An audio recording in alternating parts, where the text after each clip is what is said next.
آیت الکرسی ہم نے دیکھی کہ اس میں پہلی ایک آیت ہے جو اللہ رب العزت نے اس آیت کو اسم اعظم بھی کہا ہے، اور یہ آیت اتنی خاص ہے کہ اس آیت کو یعنی کہ دعا بھی بنا لی اور اس آیت کو گھر کی حفاظت کے لیے بھی بنا دیا۔ نبی کریم صلی اللہ علیہ وسلم نے مال غنیمت کے اوپر ایک صحابی کو متعین کیا تھا، تو وہ وہاں پہ بیٹھے ہوئے تھے کہ رات میں ایک شخص آیا، اس نے اپنے آپ کے بارے میں بتایا کہ میں بہت بھوکا ہوں، میرے بچے بھوکے ہیں، میرے گھر میں کچھ نہیں ہے کھانے کو، تو مجھے کچھ دے دو۔ وہ آیا چوری کی نیت سے تھا، لیکن جب صحابی نے اسے پکڑ لیا تو اس نے یہ ساری باتیں کی کہ میں بھوکا ہوں، میری مدد کرو، تو انہوں نے اسے لے جانے دیا، خاموش چلا گیا۔ اگلی رات صبح نبی کریم صلی اللہ علیہ وسلم نے پوچھا بتاؤ کیا معاملہ ہو؟ کہا ایک شخص آیا تھا، اس نے ایسے ایسے کہا تھا اور اسی طرح مجھ سے مال کا مطالبہ کیا تھا، میں نے اسے دے دیا۔ اگلی رات پھر آیا، اس نے پھر چوری کی نیت کی اور پھر یہی معاملہ کرنے لگا اور یہی بات کرنے لگا، تو پھر وہ چلا گیا۔ صبح ہوئی، نبی کریم صلی اللہ علیہ وسلم نے پھر پوچھا تو اللہ کے نبی صلی اللہ علیہ وسلم نے فرمایا کہ آج رات بھی وہ آئے گا۔ اگلی رات آئی تو پھر بھی وہ آیا اور اس نے کہا کہ اگر تم اپنے مال کو چوری سے بچانا چاہتے ہو تو میں تمہیں بتاتا ہوں کہ تم کیا پڑھ لو۔ تو یہی آیت الکرسی نے پڑھنے کا حکم دیا صحابی کو، اور صحابی کی کہتے ہیں میں صبح ہوئی نبی کو بتایا تو نبی کریم صلی اللہ علیہ وسلم نے فرمایا کہ تھا تو وہ شیطان لیکن تمہیں بات اچھی بتا گیا۔ تو یعنی کہ اگر ہم اپنے گھر، اپنے مال، اپنے بچوں، اپنے آپ کو سیفٹی میں لانا چاہتے ہیں نا، تو یہ آیت الکرسی ہم پڑھ سکتے ہیں۔ رات کو سوتے وقت آیت الکرسی پڑھ کر سوئیں، اپنے مال کی حفاظت کے لیے آیت الکرسی پڑھ لیں، اپنے بچوں کو گھر سے روانہ کرتے ہوئے آیت الکرسی پڑھ لیں، اور پھر اپنے آپ کو بھی گھر سے روانہ کرتے ہوئے آیت الکرسی پڑھ لیں۔ تو یا پھر سواری میں سوار ہوتے وقت بھی سواری کی دعا کے ساتھ آیت الکرسی پڑھ لیں تو ہم اللہ کی حفاظت میں انشاءاللہ آ جائیں گے۔ تو یہ یعنی کہ بہت ہی فضیلت والی ہے، اور اس میں یعنی بڑے بڑے حادثات سے یہ بچا لیتی ہے۔ میں نے تو خود کئی دفعہ دیکھا ہے، حادثہ ہوتے ہوتے بچتا ہے تو پتہ چلتا ہے کہ آیت الکرسی پڑھی تھی تو اللہ تعالیٰ نے بچا لیا، الحمدللہ۔ تو یہ بہت بڑے بڑے حادثات سے بھی بچا لیتی ہے۔ آیت نمبر 261، 265، یہ ساری آیتیں آگے جتنی بھی چل رہی ہیں تو یہ ساری صدقات کے حوالے سے چل رہی ہیں۔ 267 بھی، 268 بھی، ہم یہ ساری اکٹھا ملاتے ہیں کیونکہ یہ ساری صدقات کے حوالے سے ہیں، میں ان کی فضیلت بتاتی ہوں۔ پہلے ہم دیکھتے ہیں 261 آیت، مثل الذین ينفقون اموالهم فی سبیل اللہ کمثل حبۃ انبتت سبع سنابل فی کل سنبلۃ مئۃ حبۃ۔ اللہ نے مثال بیان کی ان لوگوں کی جو اللہ کی راستے میں خرچ کرتے ہیں، یہاں بھی جہاد کی بات ہو رہی ہے۔ اللہ کے راستے سے مراد جہاد میں جو خرچ کرتے ہیں ان کا مال ایسے ہے کہ جیسے ایک دانے کی سی ہے، انہوں نے تو ایک دانہ ہی بویا تھا، لیکن اللہ نے کیا کیا، اس میں سے 7 بالیاں نکال دی اور ہر بالی میں سے 100 دانے بنا دیے۔ یعنی پہلے آپ نے 1 روپیہ دیا تو وہ 1 روپیہ نہیں رہ گیا، وہ 7 پہ بن گیا۔ پھر 7 کے بھی اللہ تعالیٰ نے بالیاں بنا کر ہر بالی کو کیا کر دیا، اللہ نے اس میں 100 دانے لگا دیے۔ یعنی اللہ کے راستے میں جہاد کے لیے مال کو خرچ کرنا، اللہ رب العزت اس کی بہت زیادہ فضیلت بتا رہے ہیں۔ کیوں بتا رہے ہیں؟ کیونکہ جہاد ہوگا تو اسلام کو تقویت ملے گی، جہاد نہیں ہوگا تو اسلام کو تقویت بھی نہیں ملے گی۔ آج ہم اسلام پر عمل کیوں نہیں کر رہے؟ معاشرے کے اندر اسلام کیوں نہیں رہ گیا؟ وجہ کیا ہے؟ کافر ہم پر چڑھ دو رہا ہے، اسلام کو تقویت نہیں ہے، اب اسلام کمزور ہو چکا ہے، ہم نہیں کیا۔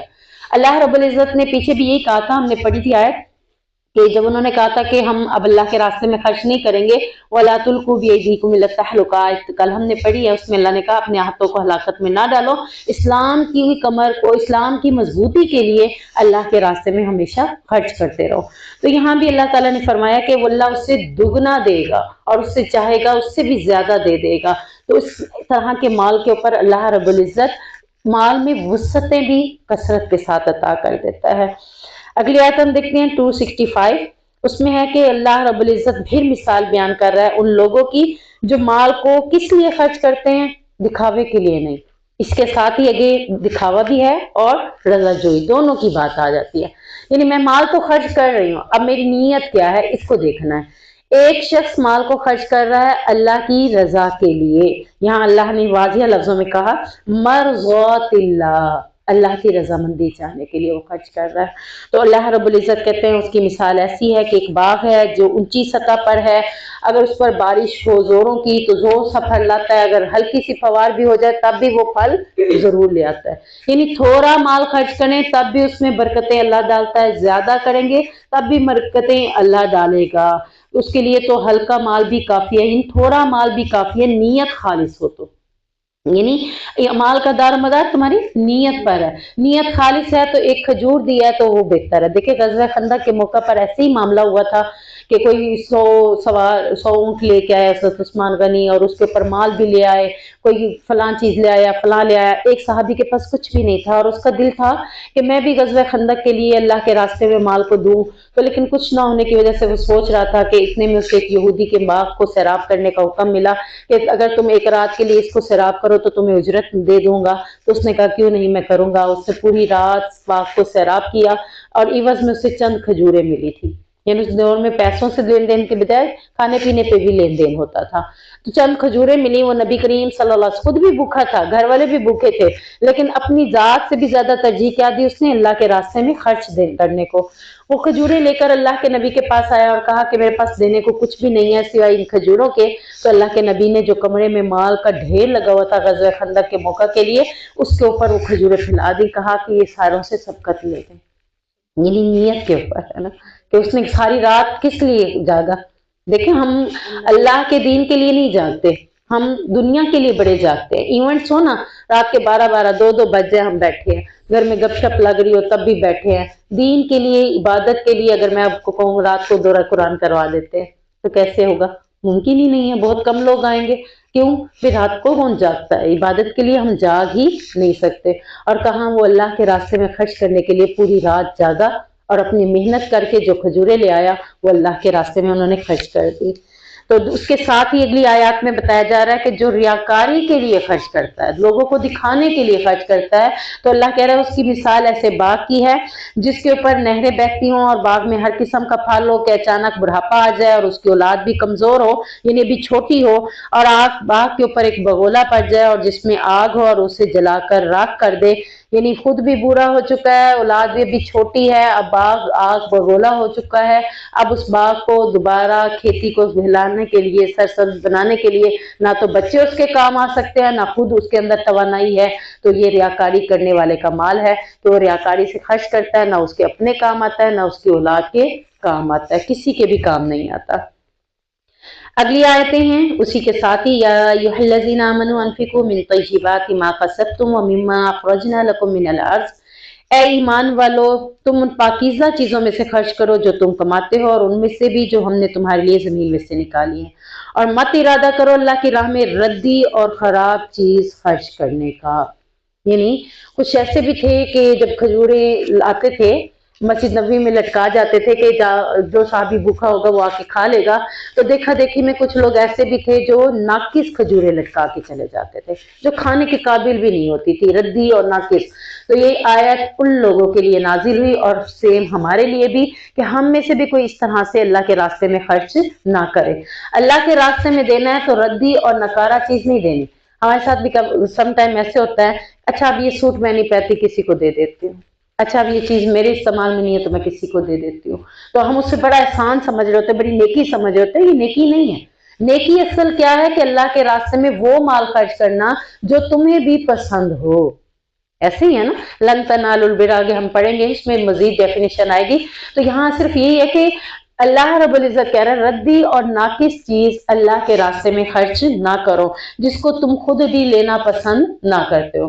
اب ہم کہیں کہ وہ کیا کریں بھئی، وہ لوگ تو پہن لیتے ہیں، اچھا بھی وہ پہن لیتے ہیں اس کو نیکی نہیں سمجھنی۔ یہی نہیں ہے کہ ہم نے بس یہی صدقہ کر لیا، یہی نیکی کر لی۔